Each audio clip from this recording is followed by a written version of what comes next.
كنتم خير أمة أخرجت للناس تأمرون بالمعروف وتنهون عن المنكر وتؤمنون بالله.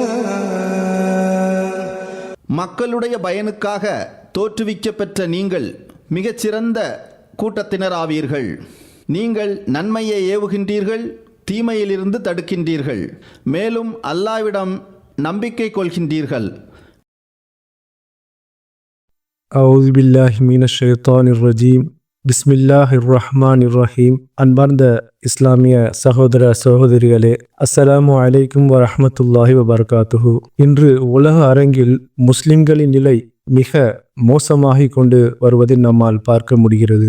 ஷாம் நகரத்திலிருந்து தொடங்கி பாலஸ்தீனம், லெபனான், ஈரான், ஈராக் என்று மிடில் ஈஸ்டில் உள்ள பல முஸ்லிம் நாடுகள், அதே போன்று ஆப்கானிஸ்தான், பாகிஸ்தான் போன்ற முஸ்லிம் நாடுகளும் தமக்குள் பரஸ்பரம் சண்டை போட்டு வருவதையும் நாம் பார்த்து வருகிறோம். அதே போன்று எதிரிகள் முஸ்லிம்கள் மீது தாக்குதல் தொடுத்து வருவதையும் நம்மால் பார்க்க முடிகிறது. இந்த சூழ்நிலையை பார்த்து பல்வேறு முஸ்லிம் மக்கள் இமாம் மஹதியின் வருகையின் காலம் நெருங்கிவிட்டது, அவர் நமக்கு உதவி செய்வார், எதிரிகளுக்கு எதிராக போரிடுவார் என்று கூறி கண்ணீர் மல்க பாடி வருவதையும் நாம் பார்த்து வருகின்றோம். இப்படிப்பட்ட சூழ்நிலையை பார்க்கும் மிடில் ஈஸ்ட் முஸ்லிம்களும் சரி, அல்லது மற்ற நாடுகளில் வாழும் முஸ்லிம் மக்களும் சரி, அவர்களுக்கிடையே இமாம் மஹதியை குறித்து ஒரு சலசலப்பு ஏற்பட்டு வருவதையும், அவர்களை குறித்து பல்வேறு கேள்விகளை, சந்தேகங்களை ஆலிம்கள் முன்னிலையில் எடுத்து வைத்து அதற்கான விடையை அறிந்து வருவதையும் நாம் சமூக வலைத்தளங்கள் வாயிலாக பார்த்து வருகிறோம்.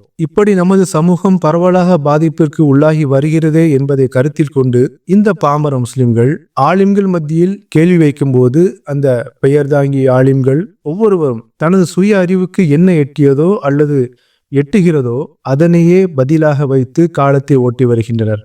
இது இன்று அல்ல, 100-200 ஆண்டுகளுக்கு முன்பாகவும் இமாம் மஹதியின் வருகை குறித்து பல சலசலப்பு ஏற்பட்டு, அவர் இந்த நூற்றாண்டில்தான் தோன்றுவார், இதோ தோன்றவிருக்கிறார் என்று மக்களை ஏமாற்றி வந்தனர் என்பதை நம்மால் பார்க்க முடிகிறது. ஆனால் அந்த காலம் இமாம் மஹதியின் வரியின் காலமாக இருந்தது.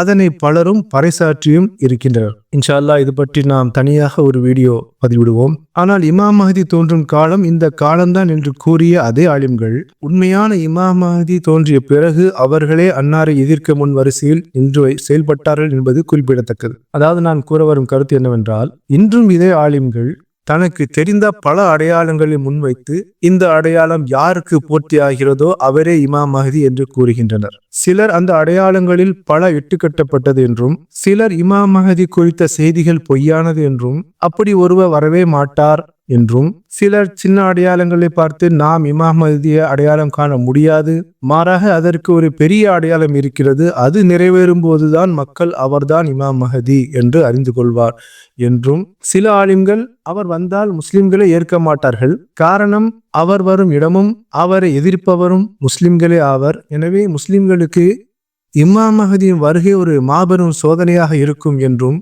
இன்னும் சில ஆலிம்கள் அவர் ஹுராசான் பகுதியில் தோன்றுவார், அவருடன் கருப்பு கொடி ஏந்தி கொண்டு ஒரு படை இருக்கும், அவரே இமாம் மஹதி என்றும், இவ்வாறு சில ஆலிம்கள் இந்த ஹதீஸே பொய்யானது என்றும் கூறுகின்றனர்.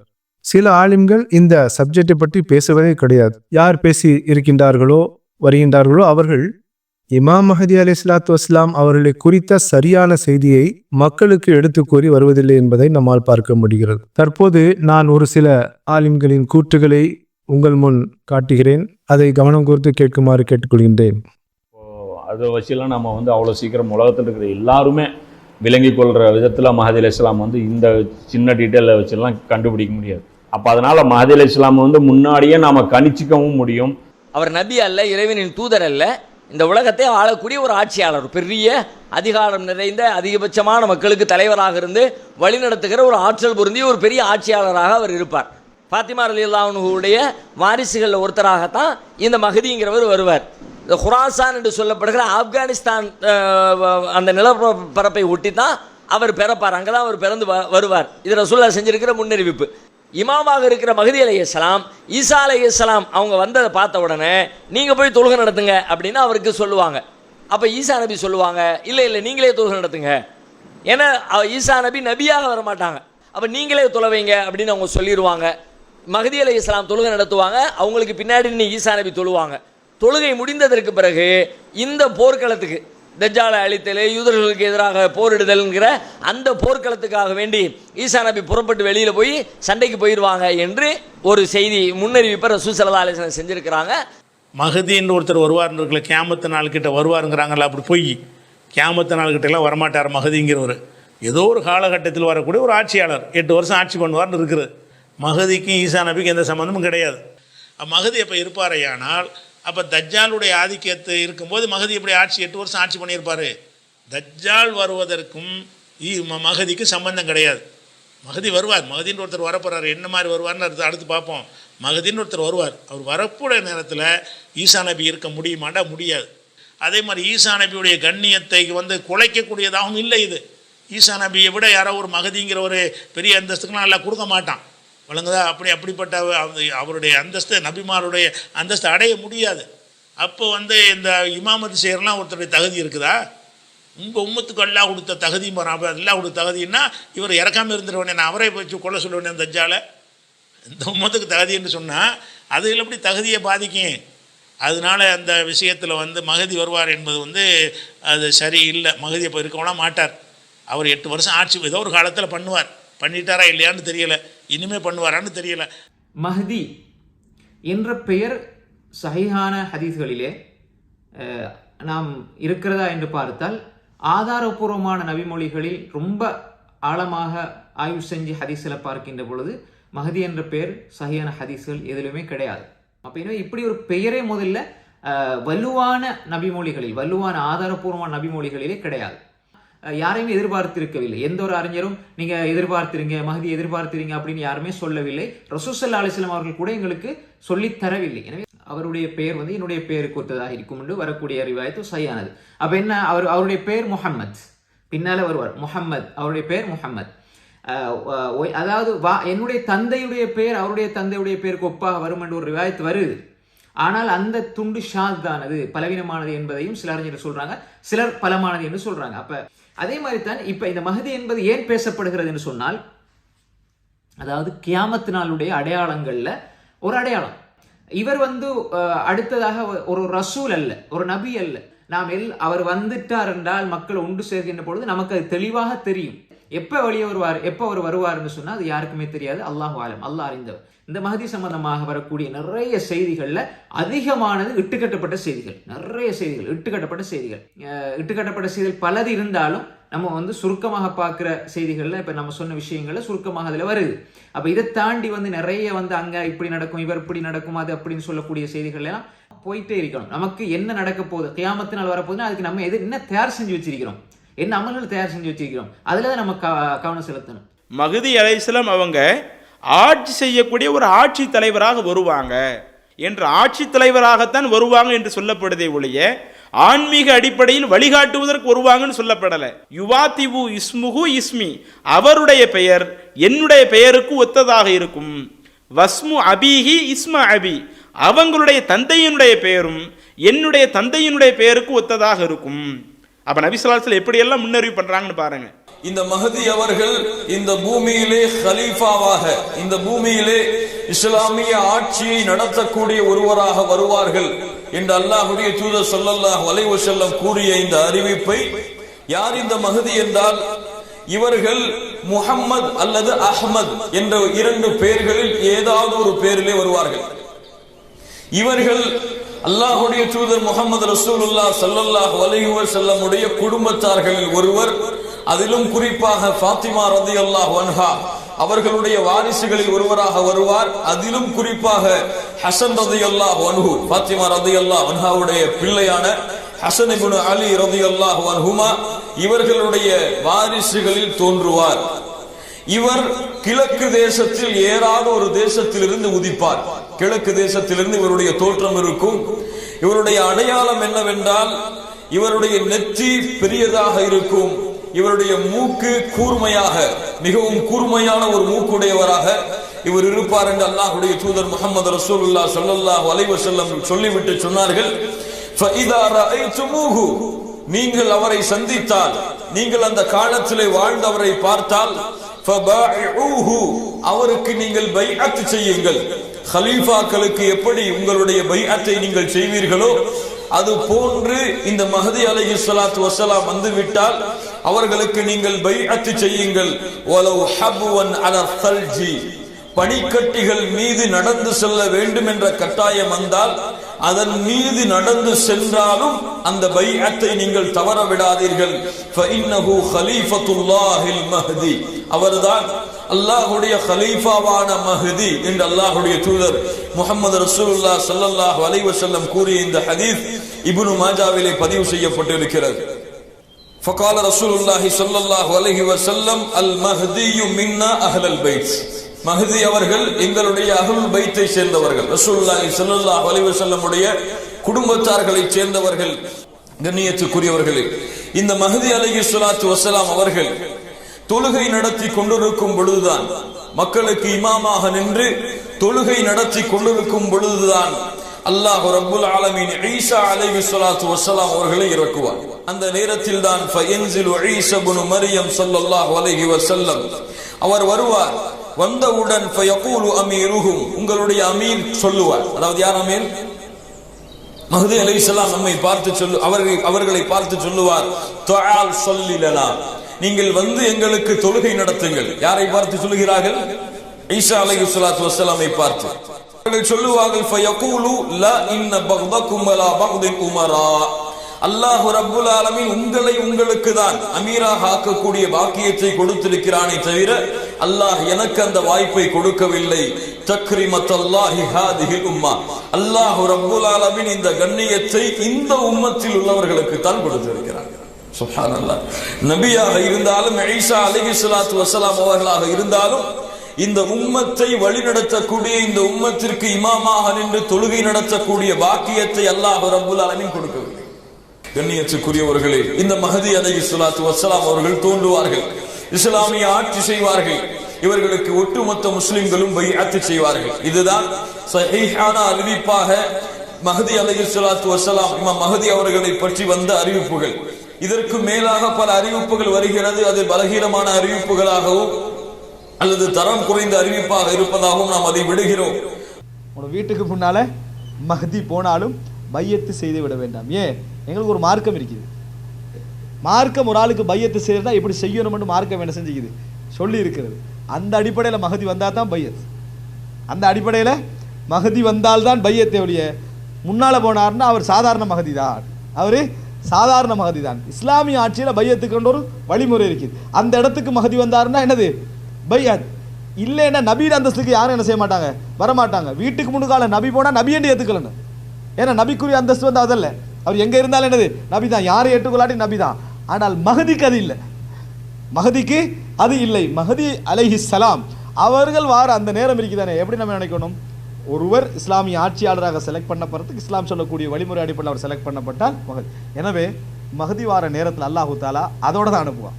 எதோட? இந்த உலக சமுதாயமே அவரை தலைவராக ஏற்றுக்கொள்ளக்கூடிய அமைப்பில் தான் என்ன செய்வார்? மஹதி வருவார்.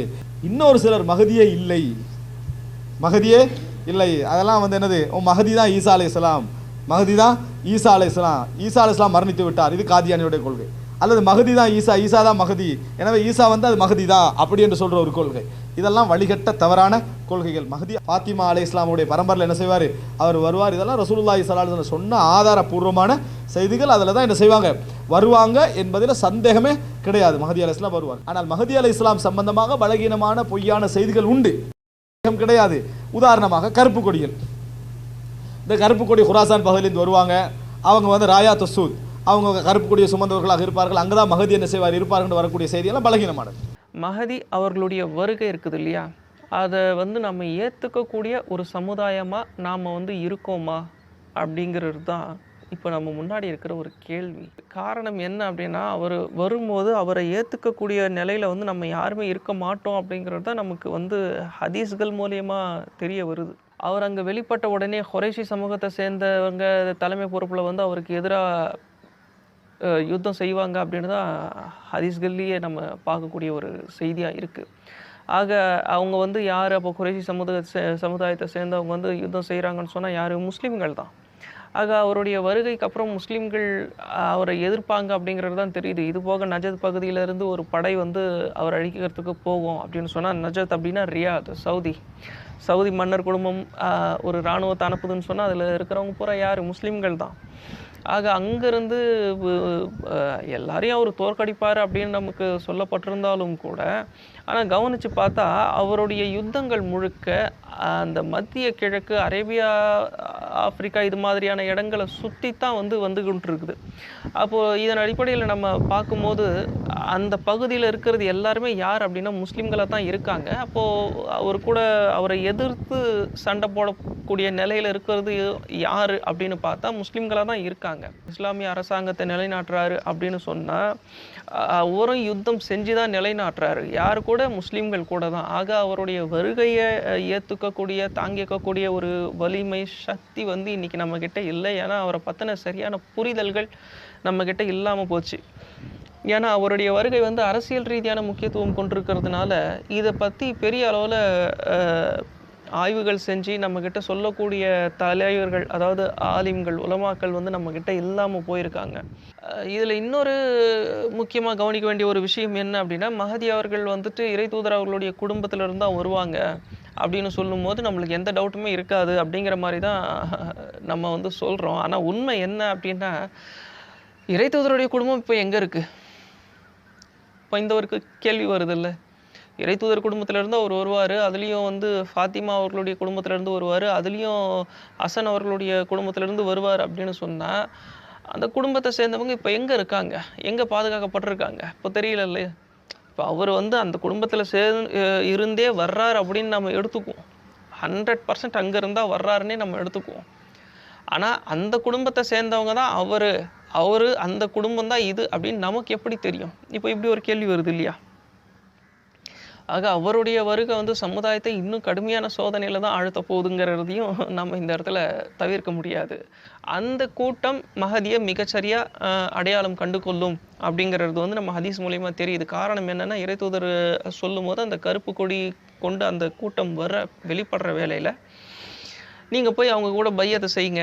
எந்த அளவுக்குன்னு சொன்னால், பனிமலைகளை கூட தாண்டி போய் நீங்கள் தவழ்ந்து போயேன்னு அவங்கக்கிட்ட பையத்தை செய்யுங்க. ஏன்னா அந்த படையில் மஹதி இருப்பார் அப்படின்னு சொல்லப்பட்டிருக்கு. ஆனால் அரசியல் ரீதியான ஒரு விஷயமா இருக்கிறதுனால இந்த கருப்பு கொடி சம்மந்தப்பட்ட ஹதீஸையே பொய் அப்படின்னு நம்ம சொல்லி வச்சுருக்கிறோம். அப்போ மஹதியோடைய வருகைங்கிறது இந்த சமுதாயத்துக்கு ஒரு மிகப்பெரிய சோதனையாக தான் இருக்க போகுது அப்படிங்கிறது மாற்று கருத்தே கிடையாது. ஆனால் நாம் என்ன நினைக்கிறோன்னா, வந்தால் ஏற்றுக்கொள்ளுவோம் அப்படின்னு நம்ம நினைக்கிறோம். நம்மளுடைய உலமா பெருமக்கள் அதை ஏற்றுக்கிறதுங்கிறது சாதாரண விஷயம் இல்லை. தற்போது நீங்கள் இந்த வீடியோவை பார்த்திருப்பீர்கள்.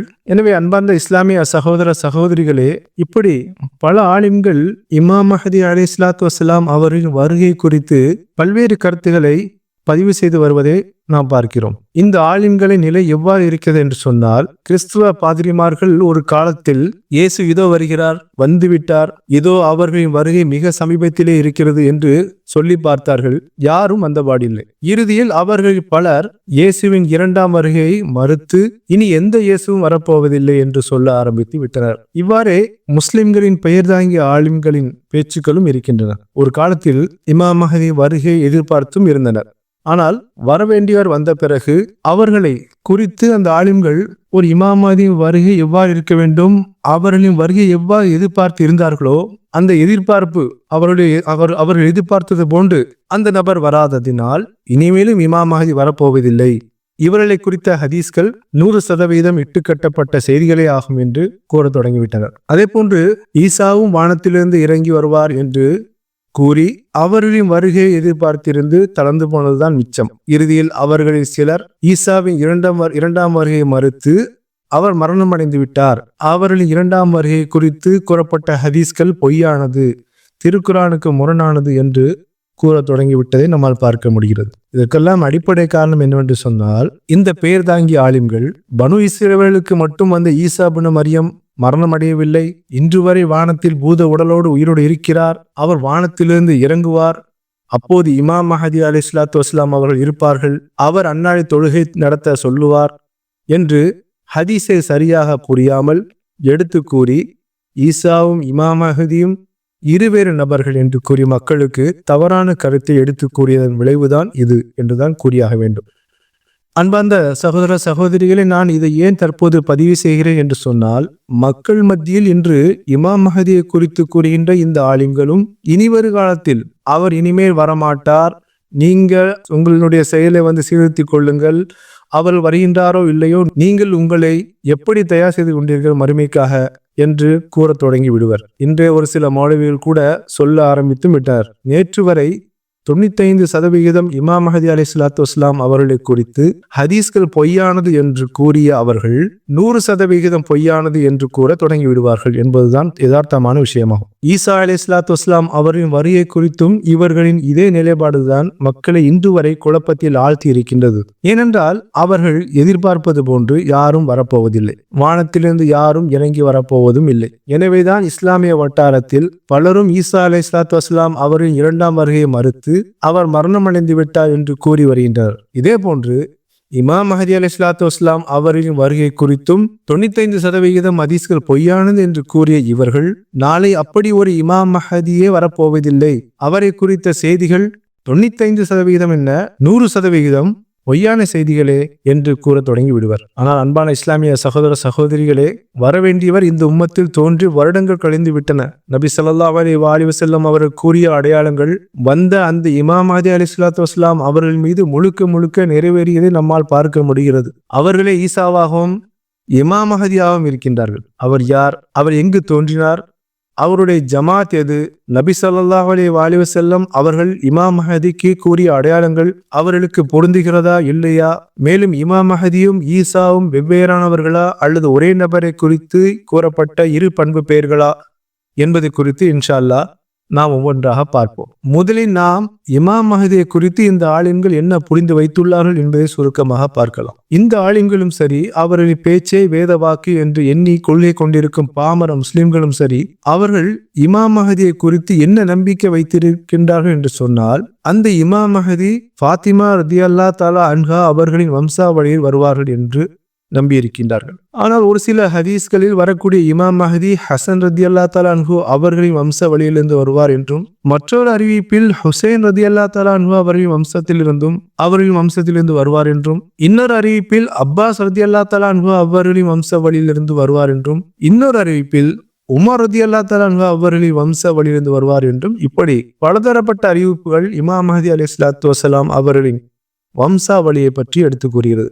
இதில் ஒரு சிலர் இவை யாவும் ஷியா பிரிவுகளின் நூல்களில் இருந்து எடுக்கப்பட்டவை என்று கூறுவதாக இருந்தாலும், அஹ்லு சுன்னா மற்றும் இதர பிரிவினர்கள் அனைவராலும் ஏற்றுக்கொள்ளப்பட்ட ஒரு விஷயம் என்னவென்று சொன்னால், வரக்கூடிய இமாம் மஹதி ஹஜ்ரத் ஃபாத்திமா ரதியல்லாஹு தஆலா அன்ஹா அவர்களின் வம்சாவளியில் இருப்பார்கள் என்பதாகும். இது குறித்து நாம் அவர்களிடம் கேட்பது என்னவென்றால், ஒருவேளை நாளைக்கு இவர்கள் எதிர்பார்ப்பது போன்று ஒரு இமாம் மஹதி வந்துவிட்டார் என்று சொன்னால், அவர் ஃபாத்திமா ரதியல்லாஹு தஆலா அன்ஹா அவர்களின் வம்சாவளியில் வந்தவர்தான் என்பதை எப்படி கண்டுபிடிப்பார்கள்? இன்று உலகில் அந்த வம்சாவளியில் உள்ளவர்கள் இருப்பதை காட்ட முடியுமா? இதில் இன்னொரு விஷயம் என்னவென்று சொன்னால், அப்படி ஒரு நபர் இருந்தாலும் அவர் முஸ்லிம்களில் ஒரு பிரிவை சார்ந்தவராகவே இருப்பார். ஒன்று அவர் அஹ்லு சுன்னாவை சார்ந்தவராக இருக்க வேண்டும், இல்லையென்றால் ஷியா அல்லது அஹ்லே ஹதீஸ், பரேல்வி, தேவபந்தி போன்ற ஏதாவது ஒரு பிரிவு இருப்பவராக இருக்க வேண்டும். அவர் எந்த பிரிவில் இருந்தாலும் அந்த பிரிவு இன்னொரு பிரிவால் காஃபிர் ஃபத்வா வழங்கப்பட்டிருக்கும் என்பதை நம்மால் பார்க்க முடிகிறது.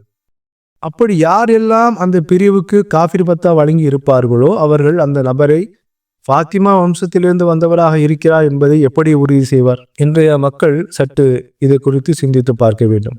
எனவே இவர்கள் இந்த அடையாளத்தை இப்போது மக்கள் மத்தியில் கூறி வந்தாலும் இதை கொண்டு அடையாளம் அவர்களால் காண முடியாது என்பதுதான் நிதர்சனமான உண்மையாக இருக்கிறது. எனவேதான் சூப்பர் முஸ்லிம் யூடியூபர் சகோதரர் முஸ்தபா இமாம் மஹதிக்கு ஒரு பெரிய அடையாளம் இருக்கிறது, அது நிறைவேறினால்தான் இமாம் மஹதி யார் என்பதை அறிய முடியும் என்று கூறி வருகிறார். அவர் கூறுகிறார், இந்த வீடியோ பாருங்க. ஒரு அடையாளம், மிகப்பெரிய அடையாளம் நபி ஸல்லல்லாஹு அலைஹி வஸல்லம் அவர்கள் சொல்றாங்க. என்ன சொல்றாங்கன்னா, முஸ்லீம்ல வரக்கூடிய இந்த ஹதீஸா இருக்கும். அதாவது ஒரு மனிதரை தாக்குவதற்காக ஒரு படை கிளம்பும், அங்கிருந்து வரும் ஷாம் பகுதியிலிருந்து ஒரு படை கிளம்பும். அது மக்காவுக்கும் மதீனாவுக்கும் நடுவில் இருக்கக்கூடிய பைதாங்கிற அந்த சமவெளியை அதை வந்தடையும். அந்த நேரத்தில் அந்த படை பூமிக்குள் புதைந்து போகும். அந்த மாதிரி அந்த படை புதைந்து போகும்ல, அந்த புதைந்து போகிற படை யாரை எதிர்ப்பதற்காக மக்காவில் செல்லுதோ, அது மக்காவில் அந்த ஆட்சியாளர் இருப்பார், அந்த ஆட்சியாளருக்கு எதிராக அந்த படை வரும், அந்த படை பூமியில் புதைந்து போகும். இந்த அடையாளம் நடக்கும் போது தான் உலகத்தில் இருக்கிற எல்லாருக்கும் தெரியும் இந்த ஆட்சியாளர் தான் மஹதி அலைஹிஸ்ஸலாம் அவங்க அப்படிங்கிறது. ஆனால் முஸ்லிம் ஹதீஸை நாம் பார்த்தோம் என்றால் இவர் கூறுவது போன்று அதில் இமாம் மஹதியை குறித்து எந்த குறிப்பும் இல்லை. இது சிலரின் சுய வழக்கமாக இருக்கின்றது. அதே சமயம் இந்த சம்பவத்தை அறிவிக்கும் அப்துல்லா இப்னு சஃபான் அவர்கள் இது நடந்து முடிந்துவிட்ட ஒரு சம்பவம் என்ற அடிப்படையில் அந்த ஹதீஸிற்கு பிறகு கூறும் ஒரு அறிவிப்பை நம்மால் இப்னு மாஜா நூலில் பார்க்க முடிகிறது. ஒருவேளை அது நடக்கவில்லை என்றாலும் ஹஸரத் நபிகள் நாயகம் ஸல்லல்லாஹு அலைஹி வஸல்லம் அவர்கள் அந்த படை பூமிக்குள் புதைக்கப்படும் சம்பவத்தை இமாம் மஹதிக்கு அடையாளமாக கூறவில்லை, மாறாக இறுதி நாள் நெருங்கிவிட்டது என்பதற்கு அடையாளமாக கூறுகின்றார்கள். அந்த ஆதாரத்தை நீங்கள் ஸ்கிரீனில் பார்க்கலாம். எனவே இவரின் இந்த கருத்து சுய கணிப்பு அன்றி வேறில்லை என்றுதான் கூற வேண்டும். அடுத்து இந்த பெயர்தாங்கிய ஆலிம்கள் மக்கள் முன் இமாம் மஹதி அலைஹிஸ்ஸலாத்து வஸ்ஸலாம் அவர்களை குறித்து எடுத்து கூறும் ஒரு குறிப்பு என்னவென்று சொன்னால், அவர் ஒரு ஆட்சியாளராக மட்டும் இருப்பார். அவரின் வருகை அரசியல் சார்ந்த விஷயம், ஆன்மீக விஷயம் அல்ல, ஆன்மீக போதனைகளை போதிக்க மாட்டார் என்று கூறுகின்றார்கள். நாம் கேட்கிறோம், இந்த உம்மத்தில் ஒருவர் தோன்றுவார், அவர் இப்படி இருப்பார், இன்னென்ன பணிகளை செய்வார், ஏன் அவர் அல்லாவின் ஹலீஃபாவாக இருப்பார், இமாம் மஹதியாக இருப்பார் என்று நபி ஸல்லல்லாஹு அலைஹி வஸல்லம் அவர்களால் முன்னறிவிக்கப்பட்டிருக்கிறது என்றால் அதன் பொருள் வெறும் அரசியல் ஆட்சி அதிகாரம் வரை மட்டும்தான் அவரின் வருகையாக இருக்க முடியுமா? இந்த உம்மத்தில் தோன்றும் அந்த நபரை குறித்து பிரத்யேகமாக நபி ஸல்லல்லாஹு அலைஹி வஸல்லம் அவர்கள் அவர் அல்லாவின் ஹலீஃபாவாக இமாம் மஹதியாக இருப்பார் என்று கூறியிருக்கின்றார்கள். அதாவது நேர்வழி வழங்கப்பட்டவர்களில் தலைவர் என்ற பட்டம், அப்பேற்பட்டவர் நேர்வழியில் தலை சிறந்து விளங்கி வெறும் அரசியலாட்சி செய்வார், போர் மட்டும் செய்வார் என்று சொன்னால் இது எவ்வளவு அபத்தமான ஒரு கூற்றாக இருக்க முடியும் என்பதை சகோதரர்கள் சிந்தித்து பார்க்க வேண்டும். எனவே அவரின் ஆட்சி வெறும் அரசியலை சார்ந்து மட்டும் இருந்து விடாது, மாறாக மார்க்க விஷயத்திலும் அவர் முழுவதுமாக நேர்வழி பெற்றிருப்பார். இறைவன் புறமிருந்து பெற்ற அந்த நேர்வழியை கொண்டு மக்களுக்கு நேர்வழி காட்டுவார். அதாவது இறைவனை அடையும், அவனது திருப்தியை, அவனது நேசத்தை பெறும் சரியான வழியை மக்களுக்கு காட்டுவார். அல்லாவின் ஹலீஃபாவாக இருந்து அல்லாவின் பணியை இந்த உலகத்தில் நிலைநாட்ட முயற்சிப்பார் என்பதே இதன் பொருளாக இருக்கின்றது. எனவே அவரின் ஆட்சி அதிகாரம் ஆன்மீகத்தை சார்ந்தே இருக்கும் என்பது இதிலிருந்து தெளிவாக விளங்குகிறது. இது பற்றி 12ஆம் நூற்றாண்டின் முஜத்தித் ஷாஹ் முஹத்திஸ் தெஹ்லவி அவர்களும் தமது நூல் தஃபீமாத் இலாஹியா பாகம் 2 பக்கம் 123 பதிவு செய்துள்ளார்கள் என்பதை நம்மால் பார்க்க முடிகிறது. அடுத்து இவர்கள் இந்த உம்மத்தில் தோன்றக்கூடிய இமாம் மஹதியை பற்றி எடுத்து வைக்கும் மற்றொரு தவறான விஷயம் என்னவென்று சொன்னால், அவர் முஸ்லிம்களுக்காக வாளை ஏந்தி போரிடுவார் என்பதாகும். ஆனால் நாம் இவ்விஷயம் குறித்து ஹதீஸை ஆய்வு செய்து பார்க்கும்போது இந்த உம்மத்தில் தோன்றக்கூடிய ஹஸரத் ஈசா இப்னு மரியம் அலைஹிஸ்ஸலாத்து வஸ்ஸலாம் அவர்களே இமாம் மஹதியாக இருப்பார்கள், அவர்களை தவிர்த்து வேறு ஒரு தனிநபர் அல்ல என்பது தெளிவாக தெரிகிறது. இதை குறித்து விரிவாக நாம் அடுத்து வரும் வீடியோவில் பார்க்கலாம். எனவே இந்த அடிப்படையில் இந்த உம்மத்தில் இமாம் மஹதியாக தோன்றக்கூடிய ஈசா இப்னு மரியம் போரை நிறுத்துவார் என்றும் ஹதீஸில் பதிவு செய்யப்பட்டுள்ளது. அதே போன்று ஜிஸ்யா வரியை அகற்றுவார் என்றும் தெரிய வருகிறது. இந்த ஹதீஸ் புகாரி மற்றும் முஸ்னத் இப்னு ஹம்பலிலும் பதிவு செய்யப்பட்டுள்ளது. இதனை நீங்கள் ஸ்கிரீனில் பார்க்கலாம். எனவே இந்த இரண்டு முன்னறிவிப்பும் இந்த உம்மத்தில் தோன்றக்கூடிய இமாம் மஹதி அலைஹிஸ்ஸலாத்து வஸ்ஸலாம் அவர்கள் போர் செய்ய மாட்டார்கள், மாறாக திருக்குர்ஆனை கொண்டும் ஹதீஸை கொண்டும் ஜிஹாத் செய்வார். அதாவது மாற்று மதத்திற்கு முன் அதனை நிலைநாட்ட அயராது பாடுபடுவார் என்பது தெளிவாக விளங்குகிறது. அன்பார்ந்த இஸ்லாமிய சகோதர சகோதரிகளே, அடுத்து இந்த பெயர்தாங்கிய ஆலிம்கள் இமாம் மஹதி அலைஹிஸ்ஸலாத்து வஸ்ஸலாம் அவர்கள் குறித்து கூறும் மற்றொரு அபத்தமான விஷயம் என்னவென்று சொன்னால், ஹஸரத் இமாம் மஹதி அலைஹிஸ்ஸலாத்து வஸ்ஸலாம் அவர்கள் நபியாக இருக்க மாட்டார்கள் என்பதாகும். முதல் விஷயம், இவர்கள் திருக்குர்ஆனை ஆழ்ந்து படித்தார்கள் என்றால் ஒவ்வொரு நபிமார்களையும் அல்லாஹ் இமாம் மஹதியாக நியமித்திருக்கிறான் என்ற வசனத்தை அறிந்திருப்பார்கள். ஆனால் நபி ஸல்லல்லாஹு அலைஹி வஸல்லம் அவர்கள் முன்னறிவித்தது போன்று இந்த பெயர் தாங்கிய ஆலிம்களின் ஞானம் பறிக்கப்பட்டு விட்டதால் அவர்களால் திருக்குர்ஆனை ஆழ்ந்து சிந்திக்க இயலாமல் போய்விட்டது. அன்பார்ந்த சகோதர சகோதரிகளே, திருக்குர்ஆனில் அல்லாஹ் கூறுகின்றான், வஜஅல்நாஹும் அய்மத்தன் யஹ்தூன், அதாவது நாம் அவர்களை மக்களின் தலைவர்களாக ஆக்கினோம், அவர்கள் நமது கட்டளை மூலம் அவர்களுக்கு நேர்வழி காட்டினார் என்று திருக்குர்ஆனில் பதிவு செய்யப்பட்டுள்ளது. இந்த வசனம் திருக்குர்ஆனில் அதிகாரம் 21 வசனம் 74 வருகின்றது. அதாவது பாருங்க, இந்த வசனத்தில் அல்லாஹ் எல்லா நபிமார்களையும் ஐம்மா என்று கூறுகின்றான். ஐம்மா என்பது இமாம் என்பதின் பன்மை சொல்லாக இருக்கிறது. அதற்கு பிறகு யஹ்தூன் என்ற சொல்லை அல்லாஹ் பாவித்திருக்கின்றான். இதன் பொருள் அவர்கள் அந்த இமாம்கள் நேர்வழி காட்டினார்கள் என்று வருகிறது. அதாவது நேர்வழி காட்டக்கூடிய இமாம்கள் என்று பொருள் இதற்கு. ஒருவர் இறைவன் புறமிருந்து வந்து மக்களுக்கு நேர்வழி காட்டுகிறார் என்று சொன்னால் அதன் பொருள் அந்த நபர் முதலில் இறைவன் புறமிருந்து நேர்வழி பெற்றிருக்க வேண்டும், அவருக்கு நேர்வழி வழங்கப்பட்டிருக்க வேண்டும். எனவே இந்த அடிப்படையில் இறைவன் புறமிருந்து நேர்வழி பெறப்பட்டவர் மஹதி என்று அழைக்கப்படுகிறார். அன்பார்ந்த சகோதர சகோதரிகளே, இமாம் நேர்வழி காட்டக்கூடியவராக இருக்கிறார். எதுவரை அவர் மஹதியா இருக்க மாட்டாரோ அதுவரை அவர் இமாமாக இருக்க முடியாது. எனவே இந்த அடிப்படையில் அல்லாஹ்வால் நேரடியாக நேர்வழி வழங்கப்பட்டு மக்களுக்கு நேர்வழி காட்டக்கூடியவர் நபியாக, அதாவது இமாம் மஹதியாக இருக்கிறார் என்பது தெளிவாக விளங்குகிறது. இந்த அடிப்படையில் தான் நபி ஸல்லல்லாஹு அலைஹி வஸல்லம் அவர்கள் இந்த உம்மத்தில் தோன்றக்கூடிய அந்த நபரை குறித்து அவர் இமாம் மஹதியாக இருப்பார் என்று கூறியுள்ளார்கள். இன்னும் மேலதிகமாக அல்லாஹ்வின் ஹலீஃபாவாகவும் இருப்பார் என்று கூறியுள்ளார்கள். இந்த அடிப்படையில் இந்த உம்மத்தில் தோன்றக்கூடிய அந்த இமாம் மஹதி நபியாக இருப்பார். அவருக்கு அல்லாஹ் தனது வஹி மூலமாக நேர்வழி வழங்குவான்.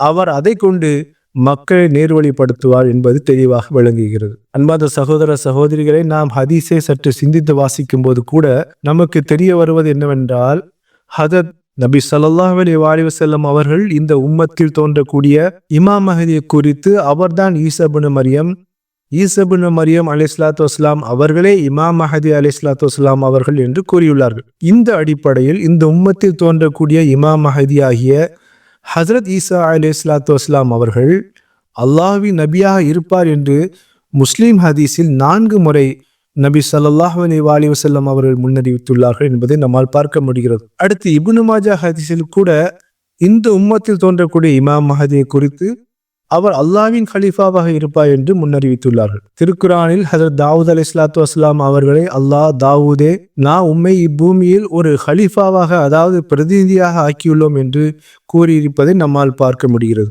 இந்த வசனம் அதிகாரம் 38 வசனம் 27 வருகிறது. இவ்விடத்தில் அல்லாஹ் தாவூத் அலைஹிஸ்ஸலாத்து வஸ்ஸலாம் அவர்களை ஒரு நபியாக, தமது பிரதிநிதியாக இப்பூமியில் நியமித்துள்ளோம் என்று கூறுகிறான். தஃப்சீர் ஃபஹமுல் குர்ஆன் என்ற ஒரு தஃப்சீர், அதாவது திருக்குர்ஆனுடைய ஒரு விளக்க உரை. இந்த விளக்க உரை அஹ்லே ஹதீஸை சார்ந்த மியா முஹம்மது ஜமீல் என்பவரால் எழுதப்பட்ட விளக்க உரையாகும். இந்த விளக்க உரை நூலின் பாகம் 4 பக்கம் 292 ஹஜ்ரத் தாவூத் அலைஹிஸ்ஸலாத்து வஸ்ஸலாம் அவர்களை குறித்து கூறும்போது ஹலிஃபத்துல்லா, அதாவது அல்லாஹ்வின் பிரதிநிதி, ஹலீஃபா என்று பதிவு செய்துள்ளதை நம்மால் பார்க்க முடிகிறது. எனவே இந்த உம்மத்தில் அல்லாஹ்வின் ஹலீஃபாவாக தோன்றக்கூடிய இமாம் மஹதி அலைஹிஸ்ஸலாத்து வஸ்ஸலாம் அவர்கள் ஒரு சாதாரண நபராக இருக்க மாட்டார். அவர் ஒரு நபியாக இருப்பார்கள். அவர்களுக்கு அல்லாஹ் வஹி அறிவிப்பான் என்பது நிரூபணமாகிறது. அவரை கண்டால், அவரை நாம் அறிந்து கொண்டால் அவர்களின் கையில் கண்டிப்பாக பய செய்ய வேண்டும் என்று நபி ஸல்லல்லாஹு அலைஹி வஸல்லம் அவர்கள் கூறியுள்ளார்கள் என்பதை நம்மால் பார்க்க முடிகிறது.